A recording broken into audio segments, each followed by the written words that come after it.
نحمده ونصلي على رسوله الكريم اما بعد اعوذ باللہ من الشیطان الرجیم بسم اللہ الرحمن الرحیم السلام علیکم ورحمۃ اللہ وبرکاتہ۔ پیر و مرشد کی ضرورت اور اہمیت، شیخ کی ضرورت، اس موضوع پر ہماری گفتگو ہو رہی تھی۔ یاد رکھیے، شرعیت مرشد ہونے کی پہلی شرط ہے۔ جو شخص شریعت نہیں جانتا اور اپنی ذات پر شریعت لاگو نہیں کر سکتا، دوسرے پر کیا لاگو کرے گا؟ خود کو اس نے شریعت کے مطابق ٹھیک نہیں کیا، دوسرے کو شریعت کے مطابق کیا ٹھیک کرے گا؟ اور اس کے بعد جو دوسری سب سے اہم شرط ہے جس کے لیے ہم نے آج کی اس کلاس کو مرتب کیا، وہ ہے سلسلہ۔ اس وقت بہت سارے پیر حضرات ایسے ہیں بے سلسلہ ہیں۔ یہ سلسلہ کیا ہے؟ بہت سارے پیر حضرات ایسے ہیں جو بے سلسلہ ہیں۔ یہ سلسلہ کیا ہے؟ سلسلہ عربی زبان کا لفظ ہے، اور اس کا اگر ہم عام اردو زبان میں ترجمہ کریں تو زنجیر اس کا ترجمہ بنتی ہے۔ یہ زنجیر کیا ہے؟ کیسی زنجیر ہے یہ کیسا سلسلہ ہے؟ یہ انسانی ہاتھوں کی زنجیر ہے، یہ انسانی ہاتھوں کا سلسلہ ہے، یہ انسانوں کا سلسلہ ہے۔ حضور صلی اللہ تعالیٰ علیہ وآلہ وسلم نے کسی بھی بالغ صحابی یا صحابیہ کو بیعت کے بغیر نہیں چھوڑا۔ تمام احادیث کی کتابیں دیکھیں، جگہ بجگہ آپ کو دو الفاظ اکٹھے ملیں گے، فلاں لوگ مسلمان ہوئے اور بیعت ہوئے، فلاں موقع پر فلاں لوگوں کو مسلمان کیا اور بیعت کیا۔ یعنی مسلمان ہونے کے ساتھ ساتھ بیعت ہونا بھی ایک ضروری امر ہے، جس کو حضور صلی اللہ علیہ وسلم نے کسی بھی موقع پر چھوڑا نہیں، اس کو الگ نہیں کیا، ساتھ ساتھ رکھا۔ یعنی بیعت ہونے کو اہمیت دی، کسی شخص کو بھی بغیر بیعت کے نہیں چھوڑا۔ اب بیعت کا طریقہ کیا ہے؟ جو حضور صلی اللہ علیہ وسلم نے اختیار فرمایا وہی ٹھیک ہے۔ ایک مرد کو حضور صلی اللہ علیہ وسلم نے ہاتھ میں ہاتھ پکڑ کے ایک سے زیادہ مردوں کی صورت میں، ایک عورت یا زیادہ عورتوں کی صورت میں کپڑا یا دیگر کوئی ذریعہ اور واسطہ اختیار فرمایا، جس کا ایک سرا حضور صلی اللہ علیہ وسلم کے ہاتھ دست مبارک میں اور دوسرا سرا دیگر لوگوں کے ہاتھوں میں۔ حتیٰ کہ حضور غوث پاک کا ایک واقعہ ہے کہ حضور غوث پاک کے پاس رحمۃ اللہ علیہ کے پاس ایک مرتبہ قریب 1000 یا زائد لوگوں کو آپ نے بیعت فرمایا، اور جب حضور غوث پاک نے 1000 سے زائد لوگوں کو بیعت فرمایا تو کیسے کیا؟ اس وقت ایک تاجر بھی تھا ان میں سے کپڑے کا، اس نے اپنے کپڑے کے تھان نکالے اور وہ کپڑے کے تھان گرا در گرا باندھے گئے، اور کپڑے کے تھانوں کی ایک لمبی پٹی بنائی گئی، جس پٹی کا ایک سرا حضور غوث پاک نے پکڑا اور باقی لوگوں نے اس کپڑے کو پکڑا، اور پھر حضور غوث پاک نے ان سب سے عہد لیا، بیعت لی۔ مادی واسطہ بیعت کے اندر از حد ضروری ہے۔ یہاں یہ وضاحت کرتے چلیں، بہت سارے ایسے پیر حضرات ہیں جو اس طریقے سے بیعت کریں، ہم بیعت ہوئے، بھئی یہ طریقہ جب بڑوں نے نہیں کیا، حضور پاک صلی اللہ علیہ وسلم نے نہیں کیا، حضور پاک صلی اللہ علیہ وسلم نے مادی واسطے کو اختیار فرمایا، جب دیگر اولیاء کرام نے مادی واسطے کو اختیار فرمایا، تو پھر یہ طریقہ غلط ہے، اس کو چھوڑ دینا چاہیے، اپنی اصلاح پہلے کرنی چاہیے۔ حضور صلی اللہ علیہ وسلم نے صحابہ کرام کو دست بدست بیعت کیا، ہاتھ میں ہاتھ پکڑ کے بیعت فرمائی، اور صحابہ کرام میں سے چنیدہ لوگوں کو یہ بیعت کی اجازت آگے بھی بخشی۔ چند ایک کی اجازت ان کی ذات تک تھی، چند ایک کی اجازت ایک وزٹ تک تھی، فلاں علاقے میں جا رہے ہیں، مسلمان کریں اور بیعت کریں، واپس آ جائیں، وزٹ ختم ہوا، اجازت بھی ختم ہو گئی۔ کچھ کی اجازت ان کی اپنی پوری زندگی کے لیے تھی، اور کچھ کی اجازت حقیقی فگر اللہ اور اس کے رسول صلی اللہ علیہ وسلم ہی بہتر جانتے ہیں، اس نے فگر نہیں بول رہا، کچھ کی اجازت ان کو یہ اجازت آگے دینے کی بھی تھی، ایسی اجازت تھی، کچھ کو ایسی اجازت تھی کہ یہ اجازت وہ آگے بھی دے سکیں۔ جن لوگوں کو آگے دینے کی اجازت تھی ان میں سے 2 شخصیات کے سلسلے آگے بڑھتے چلے گئے۔ چاروں خلفائے راشدین اس میں شامل ہیں، لیکن بالخصوص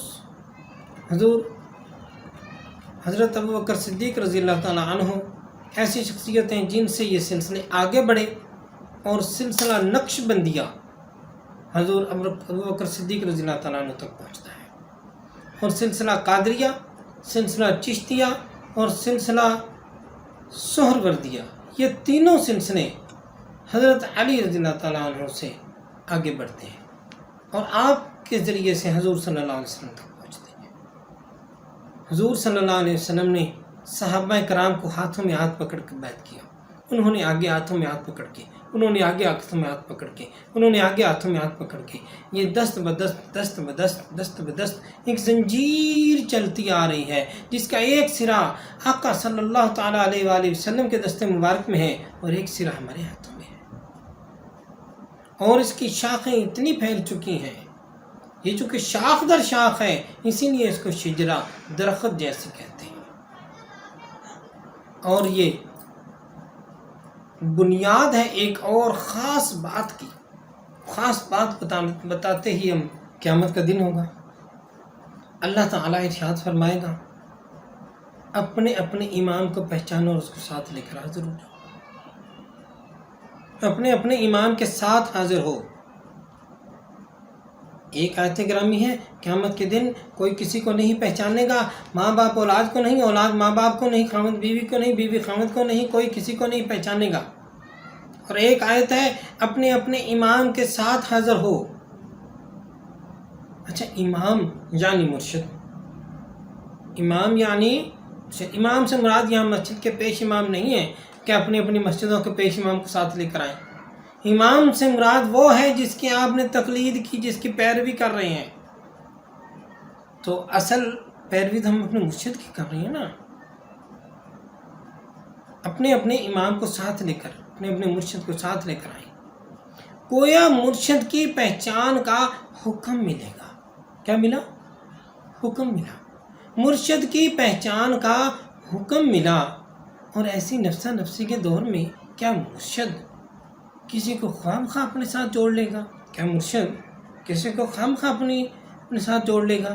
یہی وہ نقطہ ہے جہاں سے عاجز یہ عرض کر رہا ہے کہ یہاں پر امام سے مراد فقیہ نہیں ہے، امام اعظم ابو حنیفہ یا امام شافعی، امام حنبل، امام مالک رحمہم اللہ، یہ لوگ یہاں پر امام سے مراد نہیں ہیں، کیونکہ وہ ہماری پہچان ڈائریکٹ نہیں رکھ رہے، ہمارا ان سے ڈائریکٹ ملاقات ظاہری طور پر نہیں ہوئی، ہم نے ان کی کتابیں پڑھی لیکن ان کی باتوں پر عمل کیا، لیکن ہماری ان کی ڈائریکٹ ملاقات نہیں ہے، ان کو ہماری پہچان نہیں ہے۔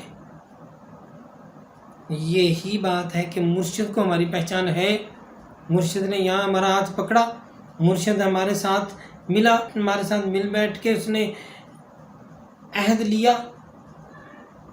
ہم سے عہد لیا، اس نے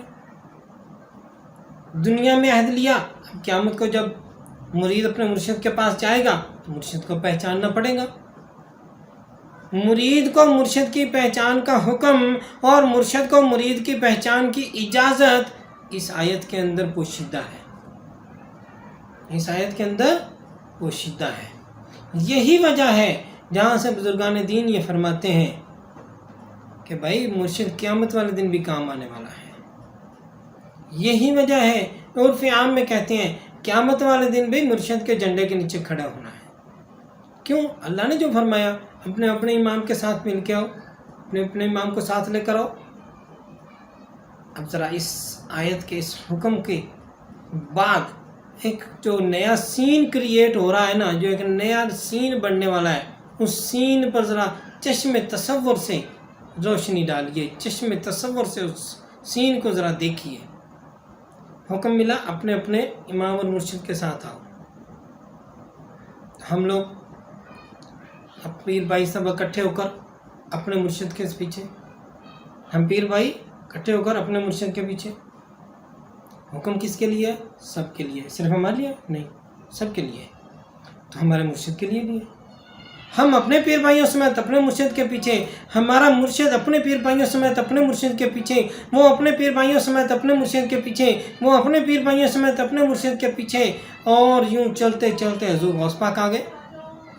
حضور غوث پاک اپنے پیر بھائیوں سمیت اپنے مرشد کے پیچھے، اور وہ اپنے پیر بھائیوں سمیت اپنے مرشد کے پیچھے، اور چلتے چلتے حضرت علی رضی اللہ تعالیٰ عنہ آ گئے، اور حضرت علی رضی اللہ تعالیٰ عنہ اپنے پیر بھائیوں سمیت، صحابی سارے ان کے پیر بھائی ہیں، حضرت علی رضی اللہ تعالیٰ عنہ اپنے پیر بھائیوں سمیت اپنے مرشد آقا مولا حضرت محمد مصطفیٰ صلی اللہ تعالیٰ علیہ وآلہ وسلم کے پیچھے، گویا یہ ایک چین بن جائے گی۔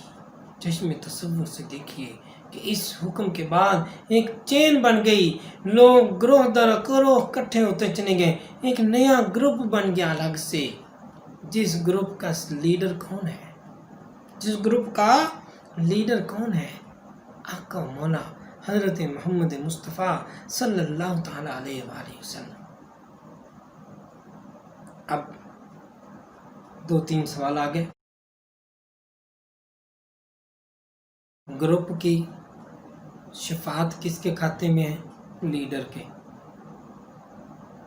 ہم اپنے مرشد کے پیچھے نا، ہمارا کھاتا ہمارے مرشد میں، مرشد کے ہاتھوں میں، اور ہمارے مرشد اپنے مرشد، اور یوں چلتے چلتے حضور صلی اللہ علیہ وسلم۔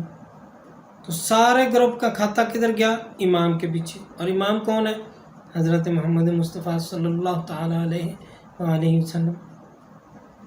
ایک تو یہ نقطہ آ گیا کہ یہ وہ خاص گروہ ہے جو قیامت والے دن سیدھا حضور صلی اللہ علیہ وسلم کی بارگاہ میں پیش ہو جائے گا کہ جناب ہم تو عاجز و ناتواں ہیں، آپ ہی نے جو کچھ کرنا ہے سو کرنا ہے، ہم نے تو جو دنیا میں غلطیاں کرنی تھی کر لیں، اب آپ کی بارگاہ میں پیش ہیں، آگے بڑھیے اور شفاعت کیجیے۔ اور اس گروہ کو کچھ فیسلٹیز بھی ملیں گی۔ ایک فیسلٹی تو موٹی موٹی ہے، حضور صلی اللہ علیہ وسلم قیامت کے دن اس سوا نیزے پر آنے والے سورج کی شدید تیز دھوپ میں کھڑے ہوئے ہوں گے، تو کیا اللہ تعالیٰ ان کو اکیلے کو کھڑا رہنے دے گا؟ حدیثوں میں روایتوں میں ملتا ہے کہ حضور صلی اللہ علیہ وسلم کے سر مبارک پر سایہ کرنے کے لیے ایک بدلی آ جائے گی۔ حضور صلی اللہ علیہ وسلم پر اس دن سایہ کرنے کے لیے ایک بدلی آ جائے گی۔ اچھا، اب حضور صلی اللہ علیہ وسلم کا اخلاق ہے، اس کو دیکھیے کہ بدلی آ گئی ہے، حضور صلی اللہ علیہ وسلم پر سایہ کیا ہوا ہے، اور ان کے جو ساتھی عوام ان کے ساتھ جڑے ہوا یہ گروہ ہے وہ دھوپ میں کھڑا ہے۔ کیا یہ دنیا کا کوئی لیڈر ہے کہ لیڈر صاحب نے چھتری لی ہوئی ہے اور پبلک دھوپ میں ہے؟ نہیں نہیں، یہ تو کائنات کا لیڈر ہے، یہ تو ہر ایک شے کا، ہر ایک انسان کا آقا اور مولا ہے، حضرت محمد مصطفیٰ صلی اللہ تعالیٰ علیہ وآلہ وسلم ہے۔ تو یہ بدلی جو آپ صلی اللہ علیہ وسلم پر سایہ کرے گی وہ آپ کے ان سارے ساتھیوں پر بھی سایہ کرے گی۔ یاد رکھیے، جو لوگ اس دن اس گروہ میں شامل ہوں گے ان کے لیے کئی سہولیات ہیں۔ اس دن اس گروہ میں شامل ہونے والے لوگوں کے لیے کئی قسم کی سہولیات ہیں۔ موٹی موٹی سہولتیں تو 2 بیان کر دی نا۔ ایک تو شفاعت، ڈائریکٹ حضور صلی اللہ علیہ وسلم کی بارگاہ میں درخواست پہنچ گئی۔ دوسرا، اس دن بدلی کا سایہ اور گرمی سے نجات۔ اس گروہ میں شامل کیسے ہوں بھائی؟ اب یہ تو قیامت والے دن گروہ بن رہا ہے نا، تو شامل کیسے ہوں؟ تو مرشد شیخ وہ شخصیت ہے جو ہمیں اس گروہ میں شامل کر سکتا ہے، لیکن کیسے؟ تب ہی کر سکتا ہے نا جب وہ شیخ خود اس میں شامل ہو۔ اور آج کل کیا حالت ہے، بزرگوں کا دربار ہے اور بیٹا صاحب اس کے گدی نشین ہے، اور پوچھا جائے آپ نے اپنے والد کی بیعت کی؟ نہیں، ہم کو بیعت کی کیا ضرورت ہے؟ میں اپنے والد کا بھی بیعت نہیں ہے اور لوگوں کو بیعت کر رہا ہے۔ جب خود ہی بیعت نہیں تو پھر کس گروہ میں ہوگا؟ اس کا اپنا ہی الگ ایک گروہ ہوگا نا، اس کا پھر اپنا ہی کوئی الگ گروہ ہوگا، وہ حضور صلی اللہ علیہ وسلم کے گروہ میں تو نہیں آئے گا۔ لہذا مرشد اور شیخ کی شرائط میں سے پہلی شرط شریعت، دوسری شرط طریقت کے مقام میں سے شجرہ ہے۔